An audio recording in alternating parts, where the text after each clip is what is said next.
बिस्मिल्लाहिर्रहमानिर्रहीम। मुहतरम नाज़रीन, अस्सलामु अलैकुम वरहमतुल्लाह। नवा फाउंडेशन की जानिब से बेहतरीन दीनी तालीम का सिलसिला मासूम face to face international online classes के जरिया पूरी दुनिया में जारी और सारी है। अल्हम्दुलिल्लाह, बच्चे बड़े मर्दों ख़वातीन सबके अलग अलग लेवल और अलग अलग कोर्सेज हैं। चिल्ड्रन क्लासेस में एक्सपर्ट टीचर्स के जरिए उर्दू, अरबिक, अहकाम, तर्जुमे कुरान, दीनियात, तजवीद, क़िराअत कुरान, हिफ्ज़, अखलाक, दुआ और खिताबत सिखाई जाती है। बड़े लोगों के लिए क्लासेस में तजवीद कुरान, नहजुल बलागा, हुस्न तिलावत, तर्जुमा और तफसीर कुरान, अहकाम, अकायद, खिताबत, दुआ और तारीख जैसे अहम मौज़ूआत की तालीम दी जाती है। सारे सर्टिफिकेट अल मुस्तफ़ा इंटरनेशनल यूनिवर्सिटी की जानिब से दिए जाते हैं। नाज़रीन कराम, अस्सलामु अलैकुम वरहमतुल्लाहि वबरकातुहू। मैं हूं आपका मेज़बान ज़रगाम आज़मी और आप देख रहे हैं नवा इंटरनेशनल क्विज़ कंपटीशन। आप सबका बहुत बहुत खैर मकदम है। आज फिर हम कुछ सवाल लेके हाजिर हुए हैं और स्टूडियो में आज हमारे साथ सवालों के जवाब देने के लिए मौजूद है हुज्जतुल इस्लाम आली जनाब मौलाना सैयद नकी अस्करी साहब। क़िबला, अस्सलामु अलैकुम वरहमतुल्लाहि वबरकातुहू। आज का हमारा सबसे पहला सवाल ये है कि ज़माने ग़ैबत में उलमा की खिदमत पर कुछ रोशनी डालें।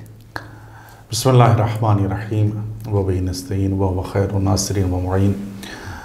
जो आपने सबसे पहला सवाल रखा है कि ज़माने ग़ैबत में उलमा की क्या खिदमत रही हैं, तो आपकी खिदमत में ये अर्ज़ करना चाहेंगे कि उलमा की खिदमत ख़ुद ग़ैबत सुग़रा से शुरू हो गई थी और इमाम जो ग़ैबत सुग़रा में तशरीफ़ ले गए उसी वक्त से नवाब अरबा का जो सिलसिला शुरू हुआ, तो ये गोया ख़ुद नवाब अरबा यानी नायब अव्वल हो या नायब दोम हो, ये ख़ुद आलम दीन थे।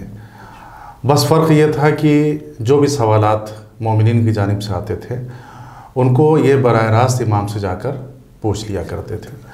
तो अगर जवाब में हम जाएंगे तो हम यही कहेंगे कि ये सिलसिला ख़ुद असर ग़ैबत से शुरू हो चुका था, जब ग़ैबत सुग़रा थी, और उसके बाद जब इमाम ने यह ऐलान किया कि अब ग़ैबत कुबरा का सिलसिला शुरू हो रहा है और अब हम आवाम से ये कहते हैं कि तुमको हमने उलमा के हवाले कर दिया है और आवाम की ज़िम्मेदारी ये है कि फ़लिल आवाम अन युक़ल्लिदू के इन उलमा की ये तक़लीद करें। आवाम की ज़िम्मेदारी ये है।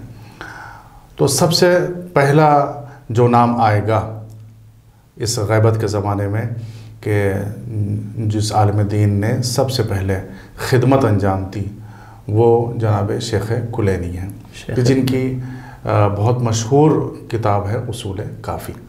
तो शेख कुलैनी और उसके बाद शेख सदूक़, ये वो हज़रात थे कि जिन्होंने बहुत जल्दी ही इमाम की ग़ैबत के बाद अपनी खिदमत का सिलसिला शुरू कर दिया था। और ज़ाहिर सी बात है उस वक्त ज़रूरत इस बात की थी कि जो अहादीस अइम्मा से वारिद हुई हैं, नक़ल हुई हैं, उनको महफूज किया जाए। और इनकी पूरी काविश और कोशिश ये थी कि किसी तरीके से ये इल्मी खिदमत महफूज रहें और ये ज़ख़ीरा जो है ज़ाया ना होने पाए। तो नाज़रीन, हम बढ़ते अपने अगले सवाल की तरफ और क़िबला से हमारा अगला सवाल ये है कि क्या उलमा की खिदमत असर ग़ैबत में ही शुरू हो गई थी? जी, उलमा की खिदमत असर ग़ैबत में शुरू हो चुकी थी। और जैसे कि अभी पहले सवाल के ज़ैल में हमने आपको बताया कि शेख कुलैनी हो या शेख सदूक़ हो, उन्होंने अपनी खिदमत का सिलसिला शुरू कर दिया था और किताबें तालीफ़ करना शुरू कर दी थी। और जैसे जैसे ये ज़माना बढ़ता जा रहा था वैसे वैसे इनकी पूरी ये कोशिश थी कि कोई हदीस या कोई तारीख़ी वाक़या जो है वो ज़ाया ना होने पाए। और सिर्फ़ ये नहीं कि हदीस बल्कि वाक़या करबला के जो रोनमा हुआ उसमें जो भी, उसको भी ये चाहते थे कि ये महफूज रहे और उसके लिए भी उलमा की जानिब से मुसलसल कोशिशें होती रहीं। और हम यही इस सवाल के जवाब में कहेंगे कि असर ग़ैबत ही से ये एक सिलसिला था कि जो उलमा की जानिब से शुरू हो गया था। जज़ाकल्लाह। अब हम बढ़ते हैं अपने अगले सवाल की तरफ, और क़िबला से हमारा अगला सवाल ये है कि सबसे पहले किस आलिम दीन की किताब मंजर आम पर आई? किताब की शक्ल में देखें तो शेख कुलैनी का नाम लिया गया, और जो कुतुब अरबा में से जिनकी एक किताब उसूल काफ़ी है, जो अहादीस उसमें छूट गई थी उनको बाद में फ़ुरू काफ़ी की शक्ल में जो है वो नोट किया गया, याददाश्त किया गया उनको, और उनको महफूज किया गया। और उनके बाद फिर फ़िक़ही मसाइल में शेख सदूक़ ने काम किया, और शेख सदूक़ के बाद जब ये सिलसिला थोड़ा सा और आगे बढ़ता है, यानी हम ये तीसरी और चौथी सदी की बात कर रहे हैं, तो उस वक्त शेख मुफीद का जब ज़माना आया तो शेख मुफीद ने इस काम को और आगे बढ़ाया, और शेख मुफीद ही के दो शागिर्द, मुमताज़ शागिर्द थे, और जो दोनों भाई थे सगे, जिनका एक का नाम सैयद रज़ी था और एक का नाम सैयद मुर्तज़ा था, इन लोगों ने अपनी इल्मी खिदमात को मिल्लत जाफ़रिया के सामने पेश किया। तीसरा सवाल था कि सबसे पहले किस आलिम दीन किताब मंजर आम पे आई, कि जो बताया कि शेख कुलैनी की किताब थी उसूल काफ़ी, और उसके बाद ये सिलसिला चलता रहा यहाँ तक कि शेख मुफीद और शेख सदूक़ का दौर, उसके बाद सैयद मुर्तज़ा और सैयद रज़ी का दौर आया, और सैयद रज़ी की जो मशहूर ज़माना किताब है नहजुल बलागा, वो मंजर आम पर आई। जैसा कि आपने तज़किरा किया नहजुल बलागा का, लिहाजा मेरा अगला सवाल यह है कि नहजुल बलागा पर क्या एतराज़ किए गए हैं? नहजुल बलागा बहरहाल सैयद रज़ी की उम्र जो अगर हम देखें तो उनकी उम्र मुबारक कुल 47 साल की थी, और शायद उनको ये एहसास था कि हम एक ये कारनामा अंजाम दे जाएं क़ब्ल इसके कि मुझे मौत आए और मैं इस दुनिया से कूच कर जाऊं। चुनांचे अपने मंशा के हिसाब से वो इस काम पर लग गए, और एक ऐसे इंसान की तरह कि जैसे उनके ऊपर एक धुन सवार हो गई थी कि एक काम करना है। उन्होंने सिर्फ़ मौलाए कायनात से मंसूब जितने भी अक़वाल थे, या खुतबात थे, या कलेमात थे, या जो उन्होंने ख़ुतूत रवाना किए थे, या जो मकतूबात लिखे थे, उनको ही जमा आवरी का सिलसिला शुरू किया, और जहाँ जहाँ तक मुमकिन था वो किताबों से उस ज़ख़ीरे को इकट्ठा करते रहे। अभी बात आएगी एतराज़ पर। चूँकि उनके सामने सिर्फ़ एक मिशन या एक हदफ था, वो ये था कि मुझे मौला कायनात के अक़वाल को, इमाम के कलाम को जमा करना है, तो वो जमा करते रहें। और शायद वो आगे सोच रहे होंगे कि जब इकट्ठा हो जाएगा तो इसमें से ये देखेंगे कि शायद कोई ऐसी कोई हदीस या कोई कलाम आ गया हो कि जो इमाम के शायान शान नहीं है या गैर मोतबर है, यानी वो इस पर तवज्जो कर रहे थे कि पहले इकट्ठा हो जाए, बाद में इसमें से उस मैटर को निकालेंगे कि जो मैटर कच्चा होगा या जो मैल इमाम के कलाम से नहीं खाता होगा। तो उन्होंने ये काम शुरू किया, और शुरू करने के बाद ये कि वो इकट्ठा करते जा रहे हैं कलाम को।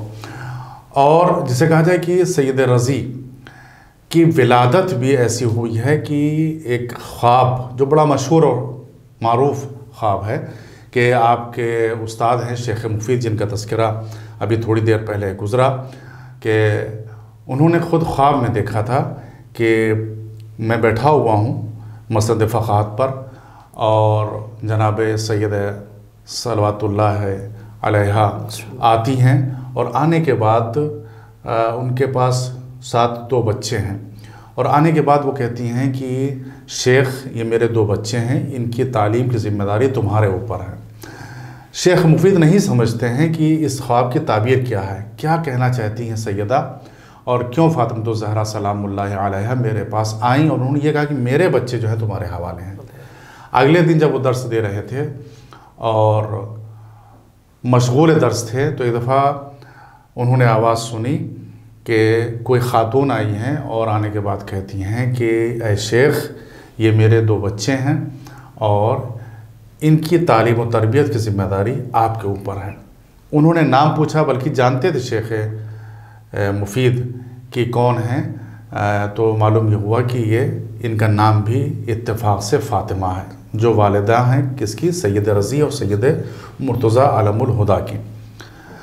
ख्वाब चूँकि देख चुके थे, ताबीर उनको मिल गई, तो खुसूसी एक शफ़क़त और मोहब्बत और तरबियत शेख मुफीद ने फरमाई, और जो बड़े भाई थे सैयद मुर्तज़ा, उनको आलमुल हुदा कहा जाता था, यानी हिदायत का परचम थे, वो मीनारा थे। और सैयद रज़ी जो उनसे छोटे भाई थे, जिनका ये कारनामा है, वो ख़ुद एक अदीब और शायर थे। इसीलिए उनके आप कलाम ये देखेंगे कि उनके कलाम में एक दिलचस्पी थी, क्योंकि मौला के कलाम को भी फसाहत और बलागत से खाली, बहरहाल कोई भी इंसान हो, यानी हम मोमिन की बात नहीं कर रहे हैं, बाहर वालों की भी, जो गैर मोमिन है वो भी जानते हैं कि फसाहत और बलागत हर इंसान समझता है कि कलाम अली में पाई जाती है। वो इकट्ठा करते रहे और उन्होंने सोचा कि बाद में इसको तरतीब देंगे, जमावरी अभी हम कर लें, इकट्ठा कर लें, ये स्टोर हो जाए सिर्फ माल, बाद में देखेंगे, तरतीब देंगे। लेकिन उनकी उम्र ने वफ़ा नहीं की, जैसा कि हम कह चुके हैं कि 47 साल की उम्र में उनका इंतकाल हो गया। लेकिन यहाँ पर अपने इन बच्चों से कि जो इस क्लास में शरीक हैं या बच्चियाँ, उनसे एक बात हमें कहना चाहेंगे कि सैयद रज़ी की उम्र कुल थी 47 साल, और आज तकरीबन 1000 साल उनकी वफ़ात के गुज़र चुके हैं। हमारे यहाँ एक लफ्ज़ इस्तेमाल होता है बरकत। बरकत जो इजाफ़े के माने में है, ज़्यादती के माने में है, और आम तौर से हमारा तसव्वुर ये होता है कि बरकत का लफ्ज़ जहाँ पर इस्तेमाल हो रहा है वो माल में बरकत हो, या रिज़्क़ में बरकत, या रोज़ी में बरकत। लेकिन सैयद रज़ी की जो ज़िंदगी है उससे पता चलता है कि कहीं कहीं उम्र में भी बरकत हुआ करती है।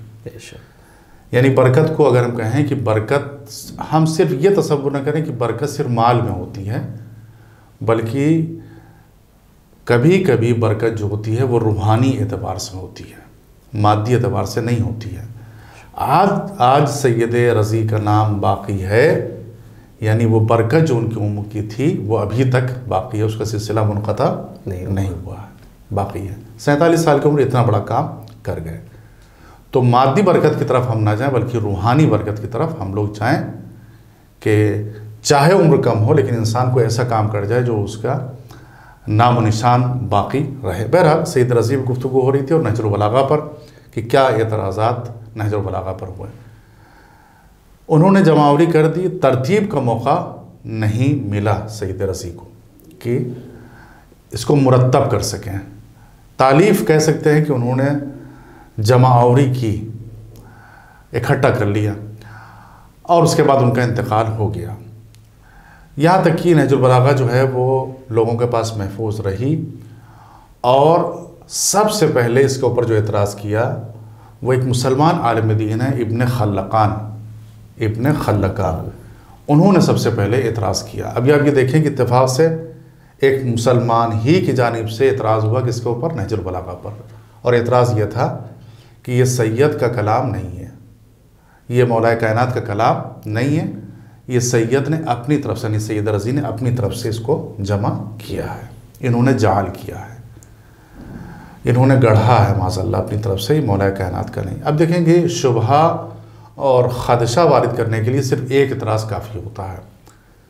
चूँकि एक मुसलमान की जानिब से एतराज़ हुआ था तो ये एतराज़ अपनी जगह हुआ, और धीरे धीरे ये एतराज़ पहुँचा यूरोप में।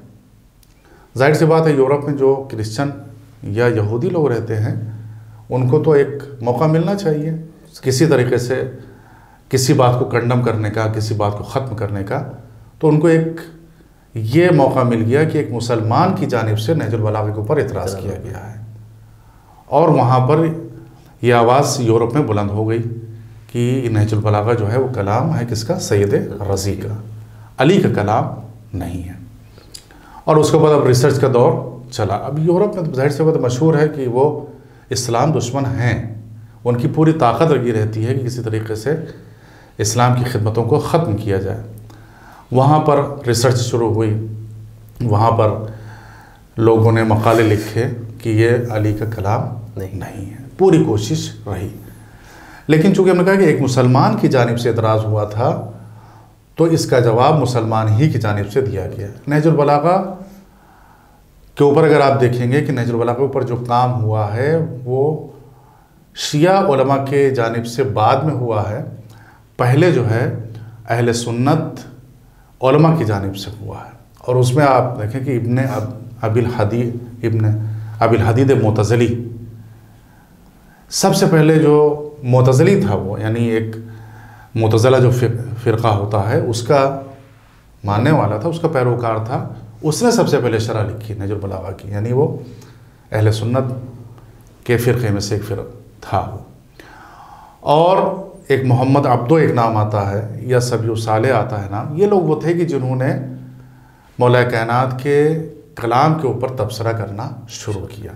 हत्ता कि कुछ लोग ईसाई भी इस मिशन में आ गए और उन्होंने इस कलाम को आगे करके ये कहकर पेश किया, आगे बढ़ाया कि ये अली ही का कलाम है। और एक दलील उन्होंने ये दी कि कभी कभी जो कलाम होता है, यानी यूँ कहा जाए, इसको आसान करके कहते हैं, कभी कभी गुफ्तगू होती है, जैसे हम गुफ्तगू कर रहे हैं, एक आम गुफ्तगू है, एक आम इंसान की गुफ्तगू है। तो कभी गुफ्तगू को पहचाना जाता है इंसान की शख्सियत से, और कभी शख्सियत को पहचाना जाता है गुफ्तगू से। यानी कभी कलाम को मुतकल्लिम से पहचाना जाता है कि कहने वाला कौन है। नहजुल बलागा आज भी कोई उठा के देखे तो जो उसमें खुतबात हैं जिसमें ये बताया गया कि मलाइका को क्यों बनाया, कैसे बनाया, मलाइका क्या करते हैं, जिन्नात को क्यों बनाया, ज़मीन और आसमान की तख्लीक कैसे हुई, ये हर आदमी जब पढ़ने के बाद सोचेगा कि ये तो वही बता सकता है जिसके सामने दुनिया खल्क हो रही हो। वो ऐसा इंसान बता ही नहीं सकता कि जो दुनिया में बाद में पैदा हुआ और दुनिया उससे पहले पैदा हुई। तो ऐसा लग रहा कि जिसके सामने दुनिया बनाई जा रही थी वो इस खुतबे को जो है इरशाद फरमा रहा था। अब कुछ एतराज़ात हुए कि मौला ने कहा कि ख़ास तौर से हमारे आज बहनों पर के सामने ये बहुत एतराज़ किया था, ये बच्चियों से, कि मौला ने फरमाया कि ख़वातीन जो होती हैं वो नाक़िसुल अक़्ल होती हैं, उनकी अक़्ल जो होती है, जहाँ नाक़िसुल ईमान है वहाँ यहाँ कहा क्या। ये बहुत होता है कि अली कैसे कह सकते थे कि औरतें जो हैं वो आधी अक़्ल वाली होती हैं, नाक़िसुल अक़्ल होती हैं। लेकिन ये देखें आप कि वो इबारत कि जहाँ पर नाक़िसुल अक़्ल इमाम ने फरमाया, वो कलाम किस जगह पर इरशाद फरमाया है। देखें अब हम लोग यहाँ पर बैठे हुए हैं, ये एक गुफ्तगू है, स्टूडियो में हो रही है या क्लास में हो रही है, मदरसे में हो रही है, ये एक अलग जगह है। लेकिन अगर कहीं गुफ्तगू बाहर हो, कहीं इज्तिमा में हो, कहीं मुज़ाहरे में हो, तो वो उसका जो होता है तरीक़ा अलग होता है। आप ये देखिए कि मौला ने नाक़िसुल अक़्ल अगर औरत को कहा तो किस जगह पर कहा है, और उसका जवाब मौजूद है कि जिस वक्त जंग जमल से वापस आ रहे थे उस वक्त जो गुजरी थी उनको ऊपर, कि उन्होंने देखा कि जंग जमल में बेगुनाह मुसलमान मारे गए हैं, और किसकी वजह से मारे गए हैं, सिर्फ एक खातून की वजह से। तो उस जगह पर इमाम ने यह फरमाया कि औरतें जो होती हैं वो नाक़िसुल अक़्ल होती हैं। ये नहीं कि क़यामत तक जितनी औरतें आएंगी वो नाक़िसुल अक़्ल होंगी, वरना देखें कि बाज़ मौके पे औरतों ने वो कारनामे अंजाम दिए हैं कि जो मर्दों ने अंजाम नहीं दिए हैं। तो ये दो तीन ऐसे एतराज़ात हैं कि जो चले इब्न खल्लकान से, यूरोप में चले, और फिर आज भी ये चलते हैं। कुछ इबारतों को निकाला जाता है कि मौला ये फरमा नहीं सकते थे, लेकिन उसके जवाबात मौजूद हैं। और नहजुल बलागा आज भी दरख्शंदा है, ताबिंदा है, और आज भी हमारे लिए दर्स मारफत दे रही है, और हम सब उससे कसब फैज़ कर रहे हैं। जज़ाकल्लाह, बहुत खूब। तो नाज़रीन, हम बढ़ते हैं अपने अगले सवाल की तरफ, और क़िबला से आज का हमारा अगला सवाल यह है कि इराक़ क्यों इल्मी खिदमात का मरकज़ रहा है। अगर हम इस सवाल के जवाब में जाएं तो हम ये देखेंगे कि चूँकि हमारे अइम्मा अलैहिमुस्सलातु वस्सलाम को जलावतन किया गया, यानी जलावतन का मतलब यह है कि मदीने से उनको मजबूर किया गया कि वो मदीना तर्क करें और दूसरे शहरों में ले जाकर उनको बसाया गया। एक तारीख़ है छठे इमाम के बाद, ये 7वें इमाम काज़मैन में, 8वें इमाम तूस में, 9वें इमाम काज़िमैन में और 10वें और 11वें सामर्रा में, और 12वें की भी गैबत हुई तो कहाँ हुई?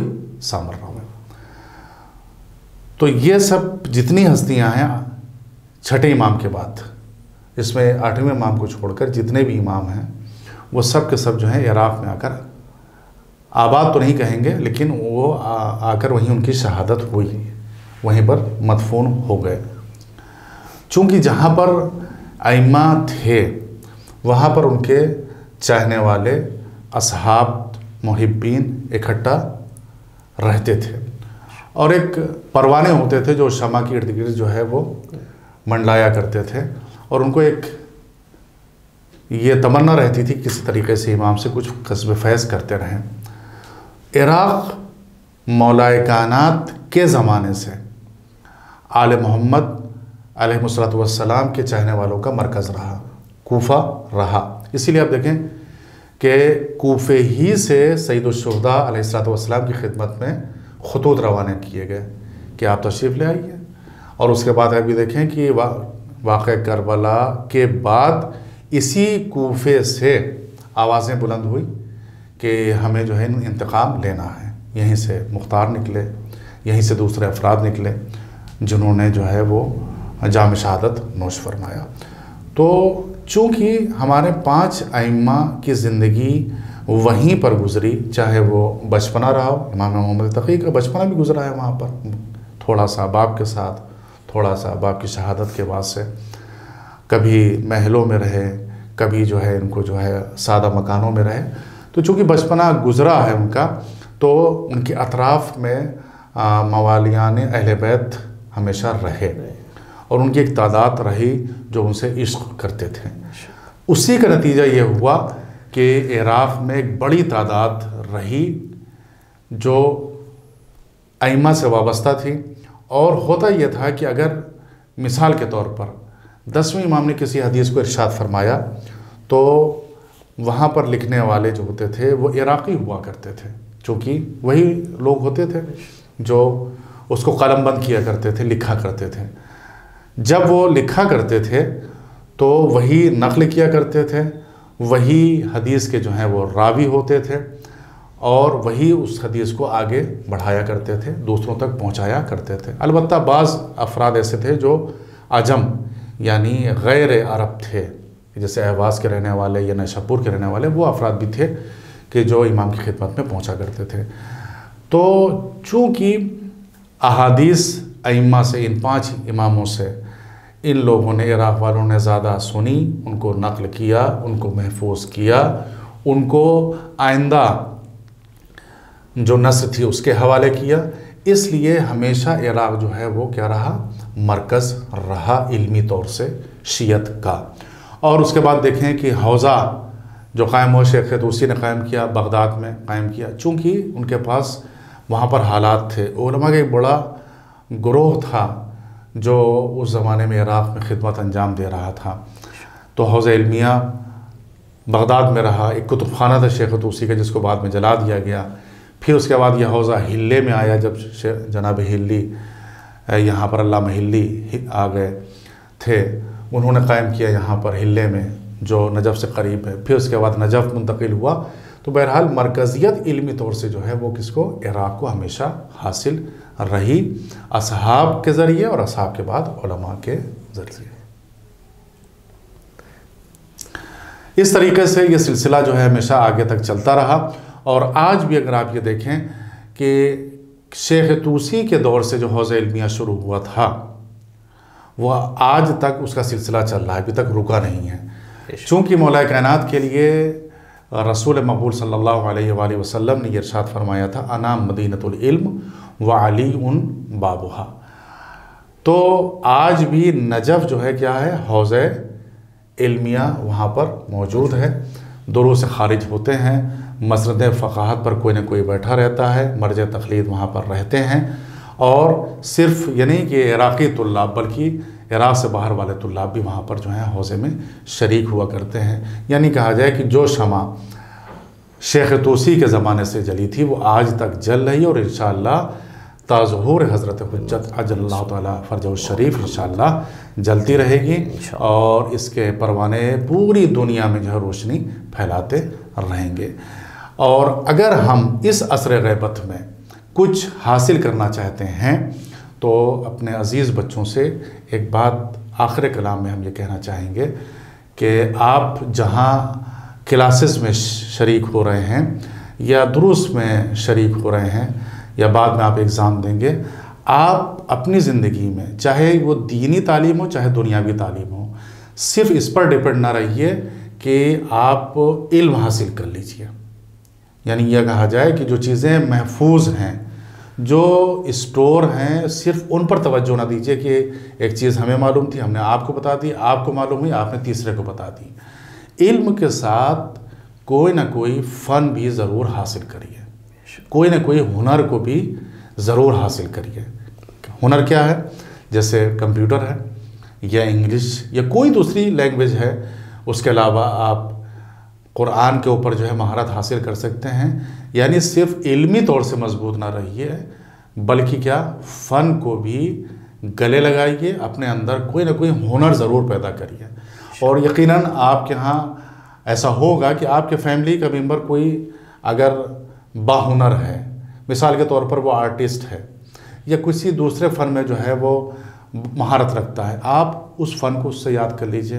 तो देखिए, इल्म की कभी कभी नाकदरी हो जाती है, लेकिन फ़न की कभी नाकदरी नहीं होती है, वो हमेशा जो है उसके कदरदान रहते हैं। तो मैं ये आपसे यही कहना चाहूँगा बतौर नसीहत कि सिर्फ़ इल्म के ऊपर, क्लासेस के ऊपर सिर्फ उस पर तवज्जो ना दीजिए, बल्कि उसके साथ साथ जो हुनर हैं, जो अच्छे और दूसरे जो हैं क्लासेस हैं, उनको भी ज्वाइन करिए और अपने अंदर जो है बेहतरीन कोई सलाहियत को पैदा करिए। इंशाअल्लाह वो सलाहियत आपके कहीं ना कहीं तो ज़िंदगी के मोड़ पर काम ज़रूर आएगी। जज़ाकल्लाह क़िबला, बहुत खूबसूरत अंदाज़ में क़िबला ने सवालों के जवाब दिए। तो नाज़रीन, आज हमारा वक्त यहीं पे तमाम होता है, फिर इंशाअल्लाह मुलाकात होगी नेक्स्ट एपिसोड में। तब तक के लिए हमें इजाज़त दीजिए। खुदा हाफ़िज़, वस्सलामु अलैकुम वरहमतुल्लाहि वबरकातुहू। बिस्मिल्लाहिर्रहमानिर्रहीम। मुहतरम नाज़रीन, अस्सलामु अलैकुम वरहमतुल्लाह। नवा फाउंडेशन की जानिब से बेहतरीन दीनी तालीम का सिलसिला मासूम face to face international online classes के जरिया पूरी दुनिया में जारी और सारी है। अल्हम्दुलिल्लाह, बच्चे बड़े मर्द और ख़वातीन सबके अलग अलग लेवल और अलग अलग कोर्सेज हैं। चिल्ड्रन क्लासेस में एक्सपर्ट टीचर्स के जरिए उर्दू, अरबिक, अहकाम, तर्जुमे कुरान, दीनियात, तजवीद, क़िराअते कुरान, हिफ्ज़, अखलाक, दुआ और खिताबत सिखाई जाती है। बड़े लोगों के लिए क्लासेस में तजवीद कुरान, नहजुल बलागा, हुस्ने तिलावत, तर्जुमा और तफसीर कुरान, अहकाम, अकायद, खिताबत, दुआ और तारीख जैसे अहम मौज़ूआत की तालीम दी जाती है। सारे सर्टिफिकेट अल मुस्तफ़ा इंटरनेशनल यूनिवर्सिटी की जानिब से दिए जाते हैं।